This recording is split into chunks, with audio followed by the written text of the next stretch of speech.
സംസ്ഥാനത്ത് കനത്ത മഴ വീണ്ടും ആരംഭിക്കാൻ പോകുകയാണ്. മിക്കവാറും തിങ്കളാഴ്ച ദിവസം വിദ്യാഭ്യാസ സ്ഥാപനങ്ങൾക്ക് അവധി ലഭിച്ചേക്കാം.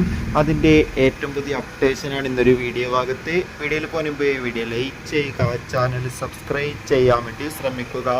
സംസ്ഥാനത്ത് ഇന്ന് ശനിയാഴ്ച ദിവസം ഏകദേശം 7 ജില്ലകളിൽ ഓറഞ്ച് അലർട്ടാണ് പ്രഖ്യാപിച്ചിട്ടുള്ളത്. ഇപ്പോൾ നാളെ ഞായറാഴ്ച ദിവസം കേരളത്തിലെ 4 ജില്ലകളിൽ ഓറഞ്ച് അലർട്ടാണ് പ്രഖ്യാപിച്ചിട്ടുള്ളത്. അതോടുകൂടി തന്നെ മറ്റു ജില്ലകളിൽ യെല്ലോ അലർട്ടും പ്രഖ്യാപിച്ചിട്ടുണ്ട്. മലപ്പുറം, പത്തനംതിട്ട, കാസർഗോഡ്, കണ്ണൂർ തുടങ്ങിയ ജില്ലകളിലൊക്കെ മഴയുടെ ശക്തി കൂടുകയാണ്. ഇങ്ങനെയാണെങ്കിൽ മഴയുടെ ശക്തി കൂടുകയാണെങ്കിൽ മിക്കവാറും വിദ്യാഭ്യാസ സ്ഥാപനങ്ങൾക്ക് അവധി ലഭിച്ചേക്കാം. മിക്കവാറും തിങ്കളാഴ്ച ദിവസം ഓറഞ്ച് അലർട്ടുള്ള ജില്ലകൾക്ക് അവധി സാധ്യത കാണുന്നുണ്ട്. ഇനി അവധി വല്ലതും പ്രഖ്യാപിച്ചാൽ ആ അപ്ഡേഷൻ നമ്മുടെ ചാനൽ ഭാഗത്തിലൂടെ നിങ്ങളിലേക്ക് എത്തിക്കുന്നതായിരിക്കും. ആ അപ്ഡേഷൻ കിട്ടാൻ വേണ്ടി ചാനൽ ഇപ്പോൾ തന്നെ സബ്സ്ക്രൈബ് ചെയ്യാൻ വേണ്ടി ശ്രമിക്കുക. Bye bye.